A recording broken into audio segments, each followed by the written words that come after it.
आज की इस वीडियो में हम कवर करेंगे आरआरबी फार्मासिस्ट 2024 एग्जामिनेशन प्रिपरेशन। तो जैसे कि बच्चों आप जानते हैं आरआरबी का नोटिफिकेशन जो है वो आउट हो चुका है, जहां पर आपके एग्ज़ाम बहुत ही जल्दी होने वाले हैं। 2-3 मंथ के बाद आपके इस तरह के एग्जामिनेशन हो जाएंगे। तो जैसे कि हमने पहले ही कहा था, जितने भी क्वेश्चन हम कवर कर रहे हैं बच्चों अपने इस तरह के इन तरह की पूरी ही प्ले में इन तरह का पूरा ही हमने अपने चैनल पर जो सीरीज़ चलाई है, जहाँ पर MCQ हम कवर करते हैं, प्रीवियस ईयर के सारे क्वेश्चन लेते हैं और उनको अच्छे से एक्सप्लेन किया जाता है बच्चों। तो आप अगर इन तरह के MCQ से प्रिपेयर करेंगे तो गारंटी देती हूँ मैं कि बहुत ज़्यादा फ़ायदा होने वाला है आपको अपने आने वाले एग्जामिनेशन में, जो कि रेलवे का एग्ज़ाम है उसमें। सो आज की इस वीडियो में हम कुछ ऐसे ही MCQ कंप्लीट एक्सप्लेनेशन के साथ आपसे डिस्कस करेंगे। वीडियो स्टार्ट करने से पहले बच्चों, मेरा नाम स्तुति है, मैं एक रजिस्टर्ड फार्मासिस्ट हूँ, USA में रहती हूँ। अगर आपको हमारी डेली लाइफ के बारे में जानना है तो हमारा चैनल अनुस्तुति व्लॉग्स एंड ट्रैवल आप सब्सक्राइब कर सकते हैं। अगर आपको vacancy updates, latest vacancy updates चाहिए तो हमारा चैनल LP अलर्ट्स पे आप ज़रूर जाएं और वीडियोस को मिस ना करें। तो चलिए शुरू करते हैं अपना आज का सेशन। देखिए, सबसे पहले पूछ रहे हैं आपसे, इनमें से क्या ट्रू नहीं है कैप्टोप्रिल के बारे में। नॉट आप देख रहे हैं यहाँ लिखा हुआ है, तो डिफरेंट ऑप्शंस बच्चों दिए गए हैं आपको। आंसर इसका option A, captopril is a prodrug. तो ये स्टेटमेंट सही नहीं है कैप्टोप्रिल के बारे में। बाकी जितने भी दूसरी स्टेटमेंट्स हैं, जैसे सबसे पहले देखिए ये एक ऐसी ड्रग है जिसको ब्लड प्रेशर को रिड्यूस करने के काम में आती है। ये ड्रग किसी भी तरह की प्रो ड्रग नहीं है, ये एक तरह की एक्टिव ड्रग है जो कि डायरेक्टली इनिबिट करती है एंजियोटेंसिन कन्वर्टिंग एंजाइम। तो यहाँ से आप जान गए हैं ये angiotensin converting enzyme inhibitor drug की कैटेगरी में आती है कैप्टोप्रिल, और इसी की वजह से ब्लड प्रेशर को रिड्यूस करने का काम करती है ये ड्रग। और भी कौन कौन सी कंडीशन, जैसे heart failure and kidney disease में भी दी जाती है डॉक्टर्स के द्वारा कुछ पर्टिकुलर पेशेंट्स को। अगर हम बात करें बाकी अदर टर्म्स की, तो देखिए it can cause hyperkalaemia. Hyperkalaemia देखिए, हाइपर का मतलब इंक्रीज, केल का मतलब होता है पोटेशियम को केल के नाम से रिप्रेजेंट करते हैं, ईमिया का मतलब होता है ब्लड। तो हाई कंसंट्रेशन पोटेशियम की ब्लड में ये कॉज करती है उन पेशेंट्स में जिसका रीनल फंक्शन इम्पेयर्ड होता है, मतलब जिन पेशेंट में किडनी की डिसीज होती है तो उनके ब्लड में पोटेशियम की कंसंट्रेशन इंक्रीज कर सकती है इस तरह की ड्रग, जो कि बिल्कुल ही ट्रू है। एक्ट करती है इनिबिट करके एंजियोटेंसिन कन्वर्टिंग एंजाइम, जो कि अभी हमने देखा एस को इनिबिट करती है एंड ब्लड प्रेशर को लोअर करने का काम करती है। तो बाकी तीनों ही स्टेटमेंट ट्रू है। नेक्स्ट क्वेश्चन में पूछ रहे हैं, देखिए sodium potassium ATPase pump is inhibited by. Sodium potassium ATPase pump, इनमें से कौन सी ड्रग इनिबिट करती है बच्चों। तो डिफरेंट ऑप्शंस आपको दिए हैं। आंसर इसका ऑप्शन डी, डिजिटैलिस इनिबिट करती है इस तरह के सोडियम पोटेशियम ATPase पंप को। अब देखिए थोड़ा सा इस पंप के बारे में जान ले, तो कहाँ प्रेजेंट होता है ये सोडियम पोटेशियम ATPase पंप। ये प्रेजेंट होता है मायोकार्डियम, यानी हमारे हार्ट की जो वॉल होती है उस पर इस तरह का पंप प्रेजेंट होता है। अब देखिए इसका काम क्या होता है। इन जनरल इसका काम होता है कि जो सोडियम सेल के अंदर है उसको सेल के अंदर से सेल के बाहर थ्रो करना, और जो पोटेशियम सेल के बाहर है उसे सेल के बाहर से सेल के अंदर लेके आना। तो इसकी वजह से क्या होता है, देखिए एक तरह का इलेक्ट्रोलाइट बैलेंस बना रहता है हमारी बॉडी में इस पंप के होने के कारण, सोडियम पोटेशियम ATPase पंप के कारण। अब देखिए इस तरह की ड्रग जो होती है सोडियम पोटेशियम ATPase इनहिबिटर, वो क्या करते हैं, इस पंप को इनहिबिट कर देते हैं, जिसके कारण क्या होता है, देखिए अब ये जो सोडियम है ये सेल के अंदर से बाहर नहीं जा पा रहा है, जिसके कारण सोडियम की कंसंट्रेशन इस सेल के अंदर इंक्रीज हो रही है। अब इस इंक्रीज कंसंट्रेशन के कारण क्या होगा, एक और एक्टिवेटर होता है जिसको कहा जाता है सोडियम कैल्शियम एक्सचेंजर।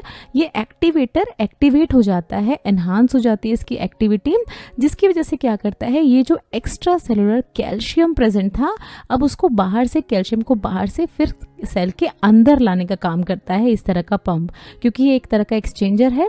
इसके कारण क्या हुआ, देखिए कैल्शियम की कंसंट्रेशन इस सेल के अंदर इंक्रीज हो रही है। जहां भी देखिए बच्चों आप देखेंगे कैल्शियम की कंसंट्रेशन अगर सेल के अंदर इंक्रीज होती है तो कॉन्ट्रैक्टिबिलिटी दिखती है, जैसे कि आप यहाँ देख रहे हैं।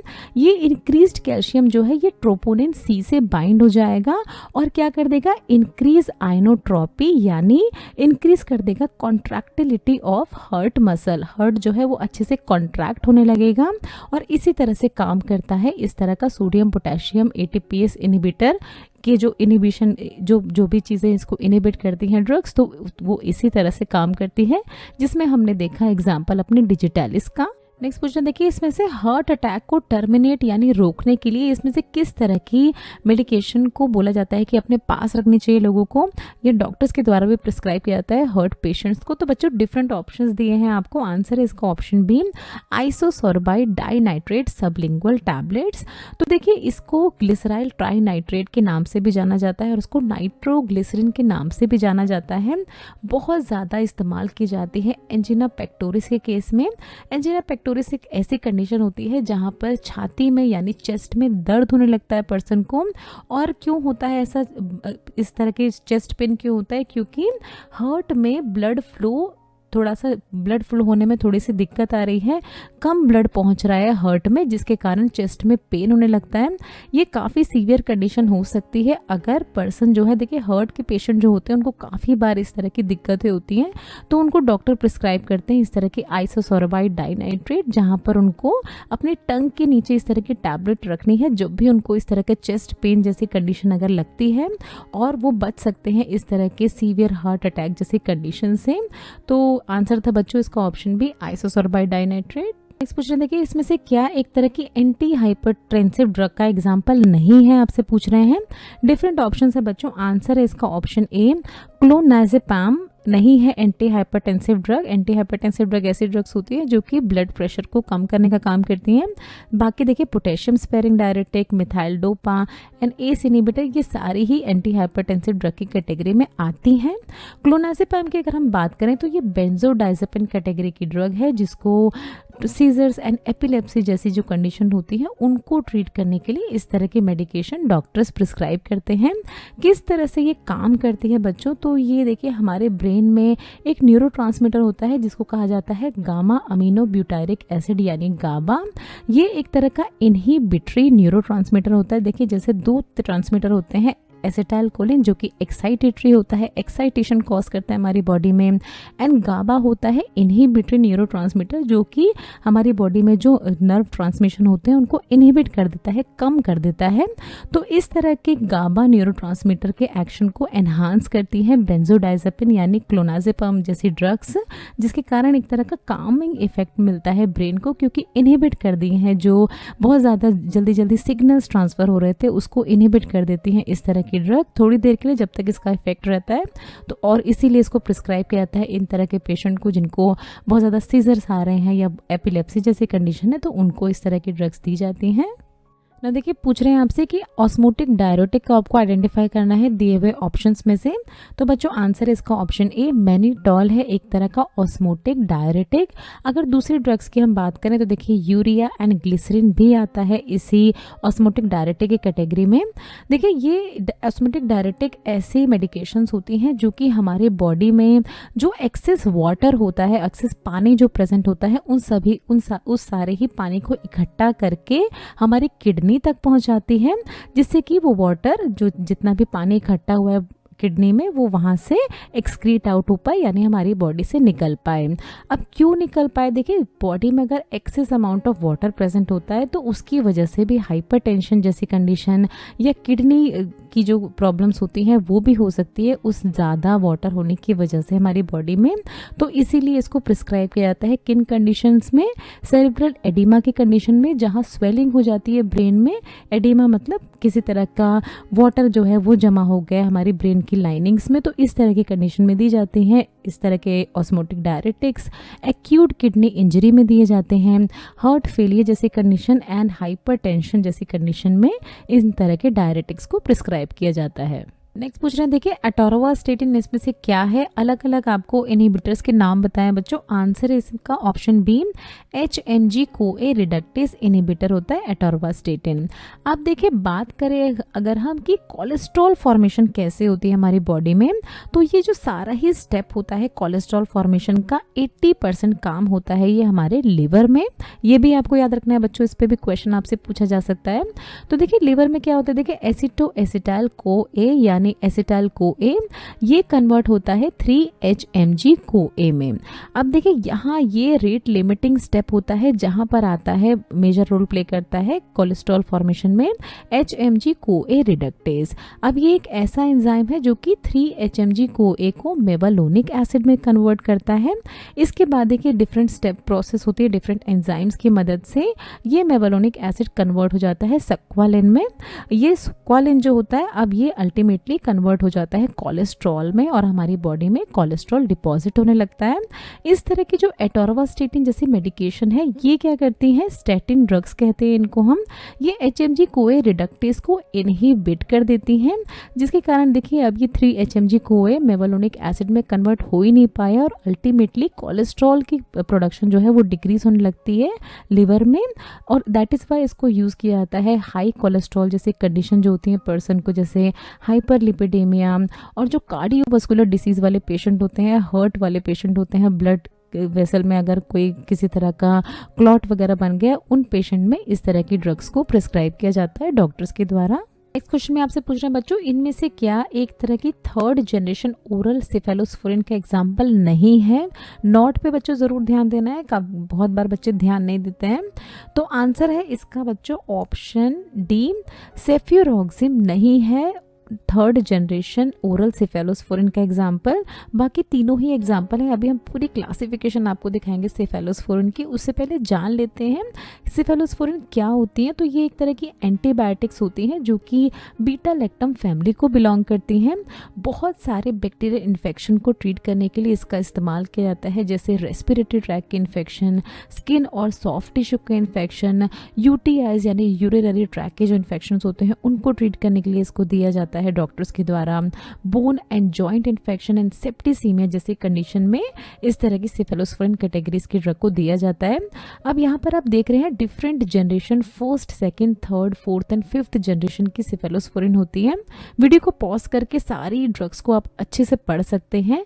हम क्योंकि बात करते हम बहुत ही शॉर्ट टाइम होता है हमारे पास, तो आप ये तीनों ही चीज़ें देखे सेफ्पोडॉक्सिम ये क्या है 3rd जनरेशन की कैटेगरी में यहाँ पर आप देख रहे हैं। अब फिर आप देख रहे हैं सेफ्टिब्यूटेन, तो यहाँ पर देख रहे हैं सेफ्टिब्यूटेन जो कि 3rd जनरेशन सेफेलोस्पोरिन है।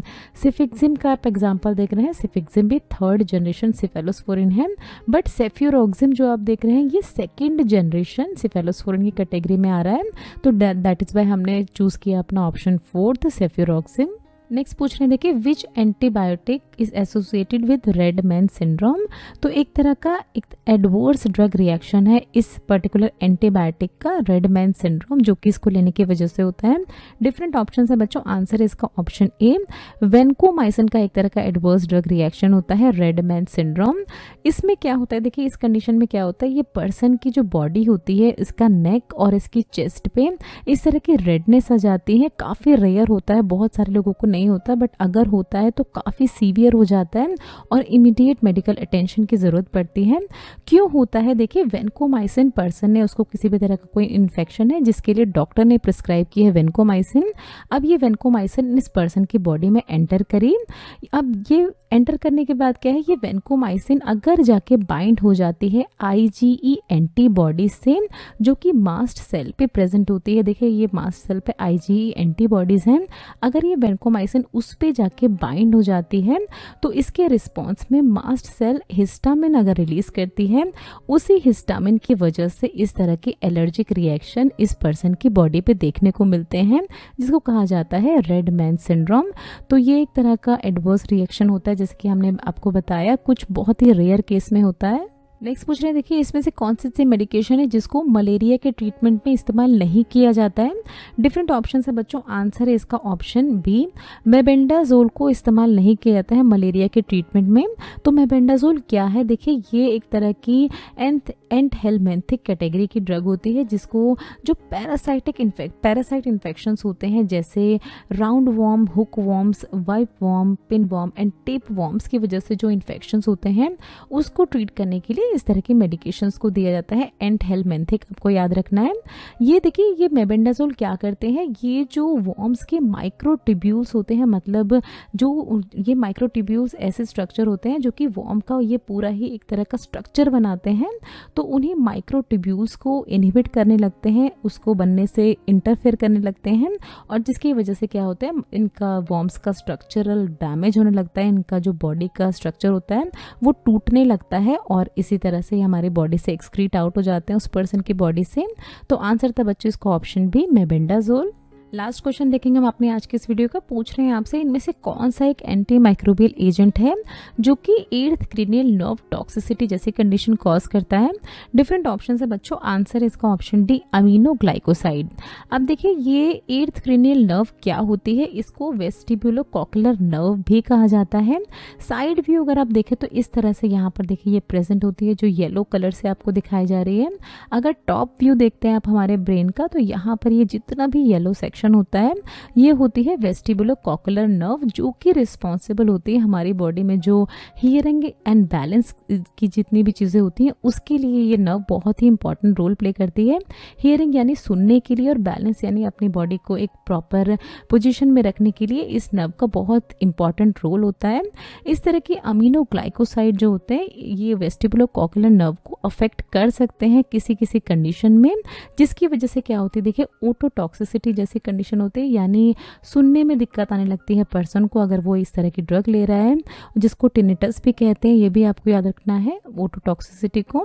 वेस्टिबुलोटॉक्सिसिटी हो सकती है जिसकी वजह से पर्सन को बैलेंस करने में दिक्कत होने लगती है, मतलब पर्सन ठीक से खड़ा नहीं हो पाता, ठीक से कोई चीज़ उठा नहीं पाता है, तो इन तरह की कंडीशन फेस करनी पड़ती है। एक साइड इफेक्ट होता है इन तरह की अमीनोग्लाइकोसाइड्स का।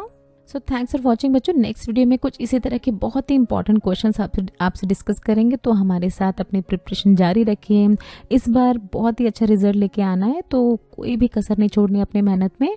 वीडियो पसंद आए तो लाइक ज़रूर करें, चैनल पे पहली बार आए तो सब्सक्राइब ज़रूर करें। कोई भी सुझाव अगर देना चाहते हैं तो कमेंट सेक्शन में आप हमें दे सकते हैं।